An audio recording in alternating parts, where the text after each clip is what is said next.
수사권과 기소권의 분리를 통한 검찰 정상화 4월 국회에서 반드시 처리하겠습니다.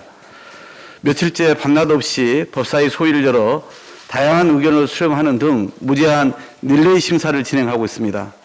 하지만 국민의힘은 꼬투리 잡기와 시간 끌기로 의사진행 방해에 올인해 왔습니다. 이에 민주당은 국회법 제57조에 따라 안건조정위원회 구성 요구서를 부득이 법사위에 제출했습니다. 국민의힘 목리에 국회의 시간을 더 이상 허비할 수는 없기 때문이었습니다. 4월 국회에 물리적 시간이 많지 않은 만큼 안건조정위원회는 오늘 중으로 밤을 새워서라도 심도 깊게 심사할 것을 촉구합니다. 국회의장님께도 요청드립니다. 22일 내일 본회의를 소집해 주십시오. 권력기관 개혁 법안을 막기 위한 마타도어는 중단돼야 합니다. 수사권, 기소권 분리는 참여정부 때부터 오랜 기간 수기해온 대국민 약속입니다. 문재인 정부 출범 후에 공수처 도입과 수사권 조정 등 1단계 개편이 진행됐고 이제 2단계 권력기관 개혁을 추진하는 것입니다. 우리 당은 검찰 기능의 정상화를 위한 대화 타협은 지속해 가겠습니다. 수사권과 기소권의 분리라는 대원칙이 확실히 보장되고 한국형 FBI와 같은 국가적 반부패 수사전담기구가 설치된다면 제 정당과 기관, 시민사회 등 각계의 의견을 폭넓게 수렴하여 법안의 완성도를 높이고 사회적 합의도 끌어내겠습니다. 윤석열 당선인의 인사참사가 실망을 넘어 국민 분노를 사고 있습니다. 의혹 없는 후보를 찾기 어려울 만큼 자고 나면 새로운 의혹이 쏟아집니다. 윤 당선인이 그토록 강조했던 내각의 능력주의는 아빠 찬스, 특권과 특혜, 내로남불의 다름 아닙니다. 가장 큰 문제는 인사참사를 바라보는 윤석열 당선인과 인수위의 오만함입니다. 국민 모두 노라고 하는데 나홀로 고하고 있습니다. 차가운 민심에도 인사청문회 하루만 잘 넘기면 된다는 식입니다. 한덕수 총리 후보의 김앤장 무역협회 43억 보수로 확인된 슈퍼 정관 예우가 윤 당선인이 말한 공정과 상식입니까? 기업 사회이사에서 공직으로 직행한 후보자 7명의 이해충돌 의혹은 정녕 문제가 없습니까? 이미 여론이 부적격 판정을 내린 정호영 후보에 대한 부정의 팩트가 앞으로 얼마나 더 나와야 인정하겠습니까? 불량식품도 선택할 수 있게 해야 한다더니 윤석열 당선인은 불량 인사를 내세워 국민에게 선택을 강요하고 있습니다. 불공정과 비상식으로 점철된 이번 인선은 당선인의 사적 인연을 기준 삼아 제대로 된 검증을 패싱한 결과입니다. 인사 책임자로서 분명하게 책임지고 지명을 철회하십시오. 윤석열 인수위가 중소기업과 민주당의 강력한 비판을 받자 하루 만에 납품단가 연동제 공약 철회를 했습니다.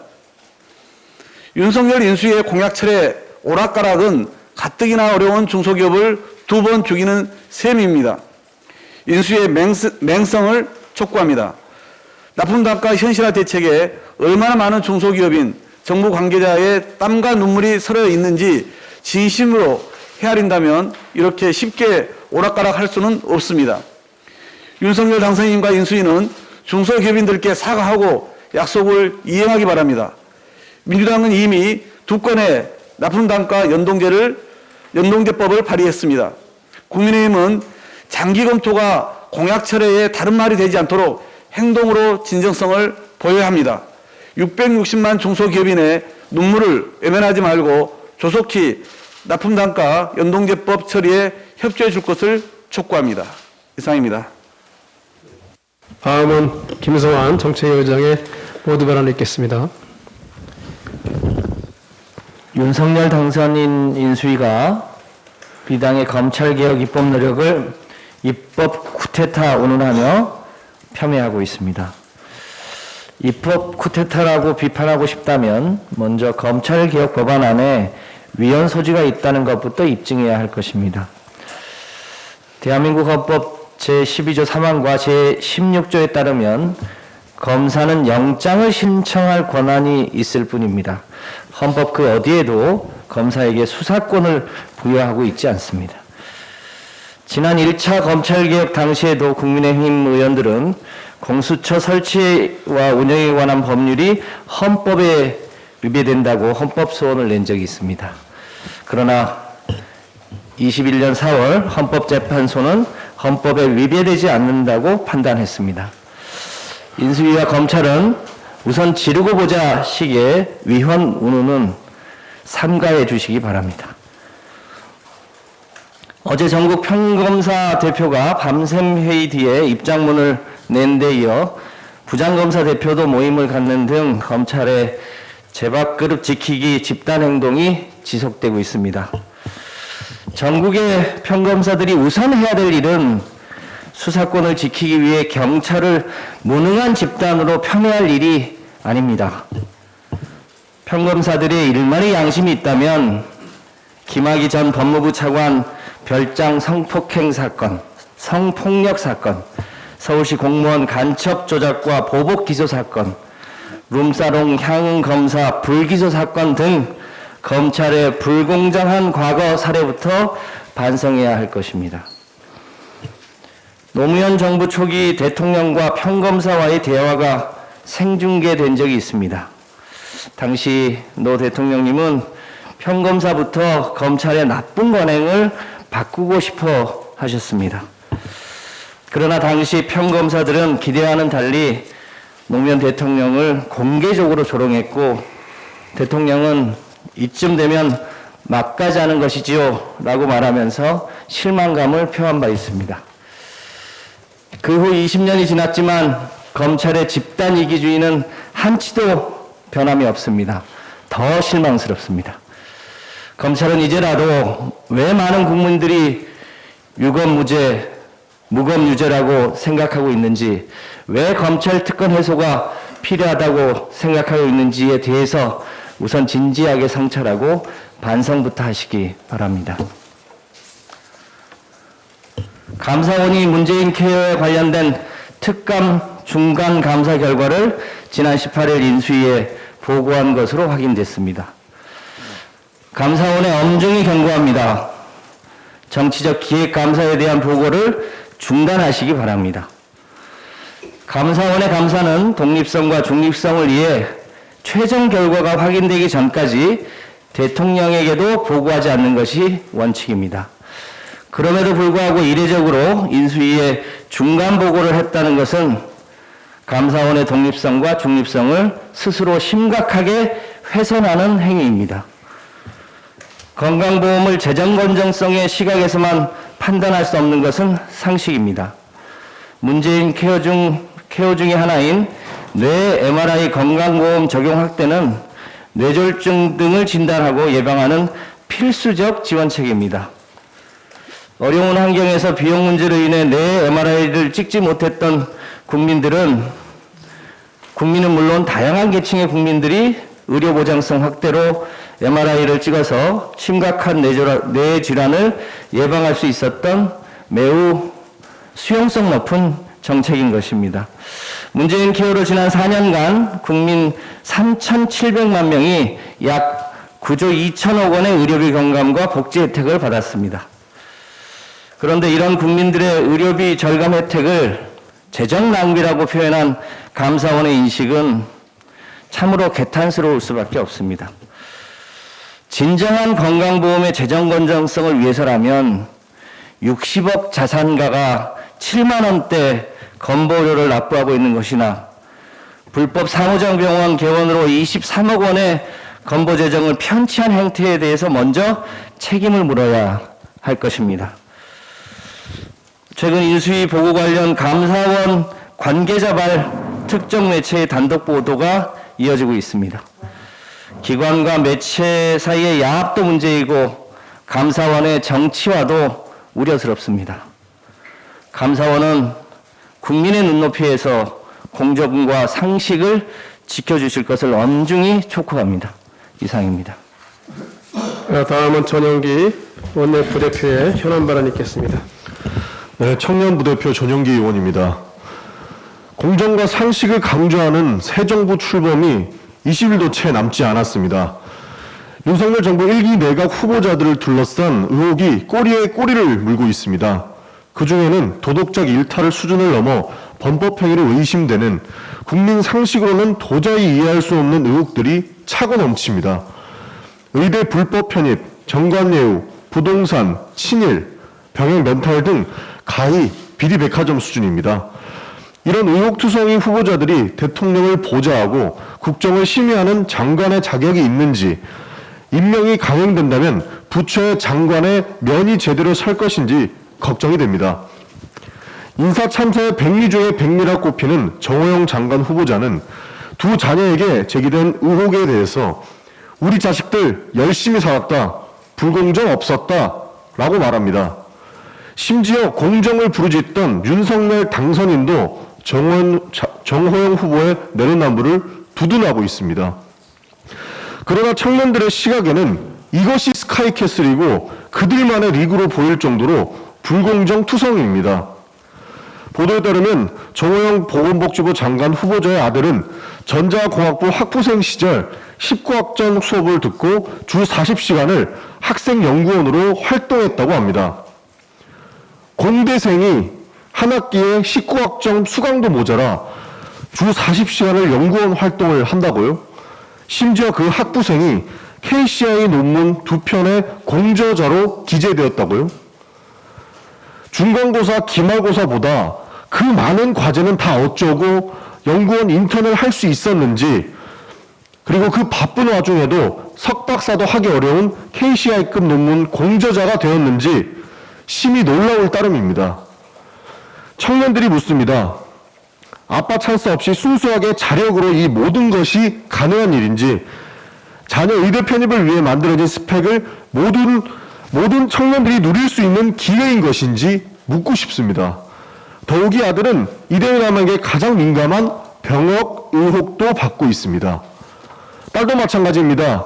의대 편입 의혹이 계속해서 나오고 있습니다.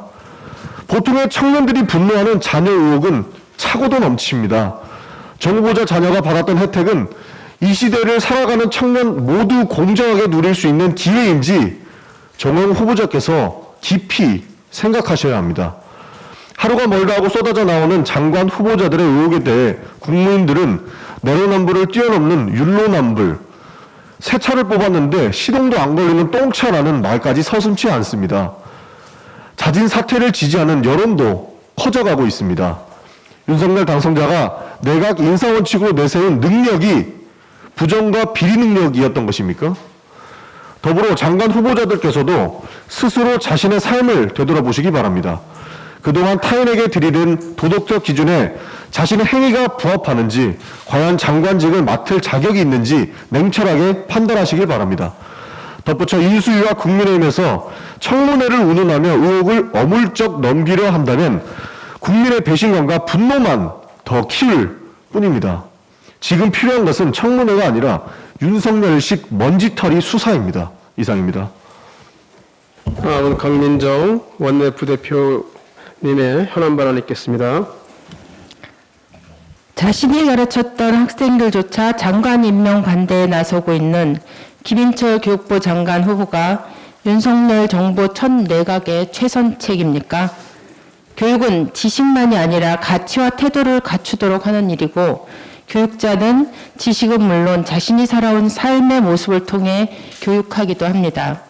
국가교육 정책을 수립하고 시행하는 교육부 장관도 마찬가지입니다. 교육부 장관의 삶이 온갖 의혹과 문제들로 얼룩져 있다면 그가 만들어낼 교육 정책에 대한 신뢰를 얻기란 불가능합니다. 결국 교육도 망가질 것입니다. 윤석열 정부 첫 교육부 장관 후보자에 대해 교육자로서 그리고 교육 정책 책임자로서의 기본 소양과 도덕성의 의문을 가질 만한 여러 의혹들이 드러나고 있습니다. 법적 책임까지 따져볼 중대 사안도 있습니다.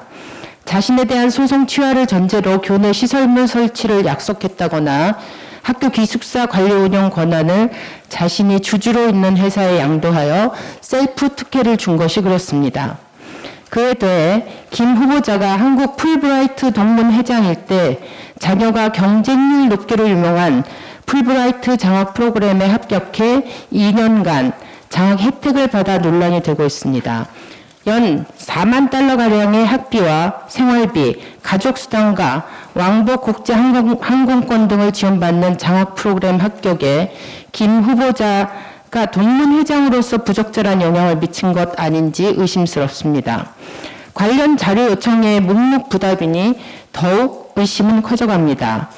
또한 우리 교육 고질적 문제가 사학 비리인데 비리가 어느 정도 상존한다 하더라도 사립학교에 대한 재정을 지원해야 한다는 후보자의 국회 공청회 발언은 당시 가히 충격적이었습니다.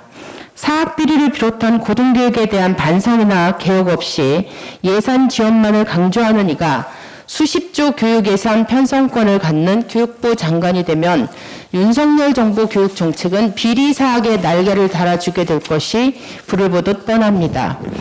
가장 큰 문제는 본인이 8년간 총장으로 지내기도 했던 학교의 학생회가 직접 나서 장관 임명 반대 성명문을 발표할 정도로 후보자 문제가 심각하다는 것입니다. 학생들은 대학 규제 완화와 등록금 인상만을 주장하며 8년간 불통 행정의 진술을 보여준 김 후보자가 교육부 장관으로 임명되는 것을 지켜볼 수 없다고 했습니다. 교수 시절까지 합해 자신이 수십 년 근무한 학교 학생들로부터도 신임을 받지 못하는 이가 어떻게 국가 전체의 학생과 학부모로부터 신임을 얻을 수 있겠습니까? 상황이 이런데도 김 후보자는 청문회 때 소명하겠다는 말만 되풀이하고 있습니다. 김 후보자는 차일피일 청문회까지 미루지 말고 지금 당장 국민 앞에 나와 제기된 의혹들에 답해야 할 것입니다. 장애인 기본권 보장과 모두를 위한 차별금지법 제정에 당장 나서야 합니다. 어제는 올해로 42번째 맞이하는 장애인 차별철폐의 날이었습니다. 짧지 않은 시간이었지만 현실이 얼마나 바뀌었는지 생각하면 죄송함과 부끄러움이 밀려듭니다. 여전히 장애인들은 단지 집을 나서서 가고 싶은 곳이나 가야 할 곳을 갈 수 있게 해달라고 외치기 위해 몸과 휠체어에 쇠사슬을 묶어야만 합니다. 이동권, 교육권, 노동권, 탈시설 권리는 모든 시민이면 누구나 누려야 할 기본권입니다.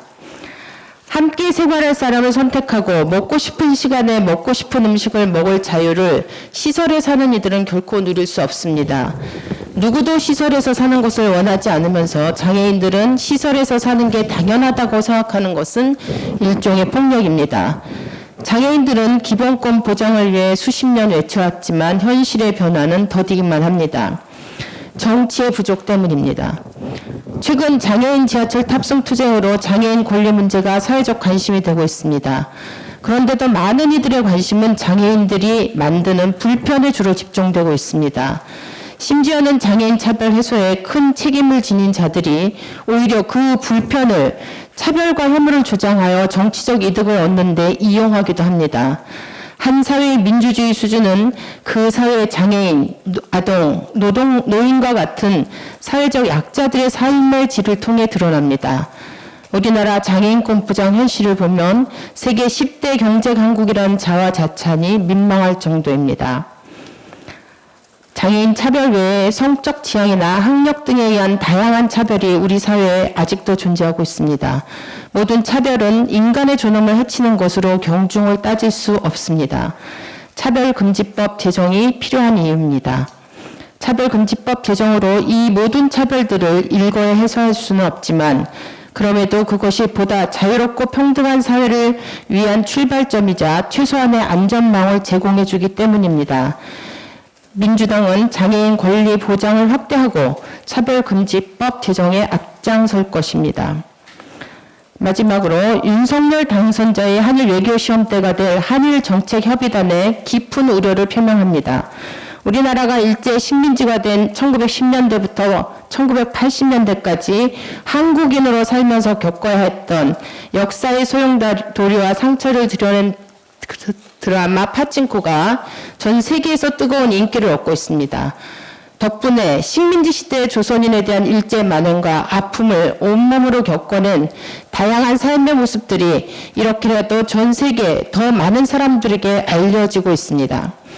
그러나 정작 일본은 반성과 사과는커녕 조선인의 강제 연행이나 일본군 위안부라는 표현을 삭제하고 독도는 일본 고유 영토라 기술된 교과서들을 검정 통과시키며 역사 왜곡으로 맞불을 놓고 있습니다.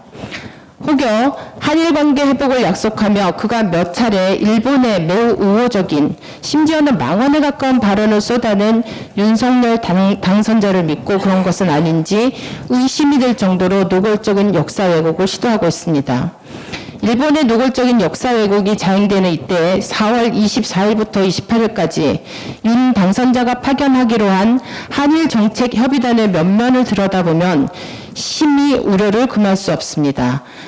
2015년 한일 위안부 합의 당사자인 이상덕 국장, 박근혜 정부에서 국립외교원장을 역임한 윤동민, 이명박 전 대통령 독도 방문 당시 청와대 외교비서관이었던 장호진 등 굴종적 한일 관계를 만들어내 피해자와 전 세계 시민들을 충격에 빠뜨렸던 2015 한일 합의 주역들로 협의단이 구성되어 있기 때문입니다. 현재 한반도를 둘러싼 국제적 긴장과 대결 가능성은 그 어느 때보다 높아지고 있습니다. 윤 당선자는 선거 기간 중 일본 자위대 한반도 상륙 가능성까지 거론했던 당선자에 대한 국민 불안이 얼마나 큰지 무겁게 받아들여야 합니다. 윤석열 당선자는 피해 당사자들과 시민 의견을 적극 수렴해 대한민국의 위상과 국격에 걸맞은 자세로 대일 외교에 임해야 하며 또다시 역사의 시계를 되돌리는 과오를 저지르지 않아야 합니다. 이상입니다. 네, 마지막으로 제가 한 말씀만 드리겠습니다. 국민의힘이 조속히 국회로 돌아와서 국회 본연의 업무에 충실하기를 바랍니다.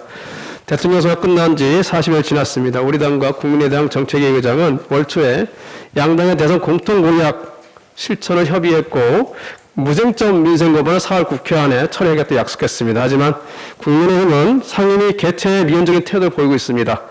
말뿐인 약속이고 민생을 저버린 사실상의 국회에 보일 것입니다. 윤석열 대통령 당선인과 인수위가 민생 회복을 챙기는 모습은 볼 수 없습니다. 그 대신 지방순회를 하면서 선거 지방선거 개입 논란만 붙이고 있습니다.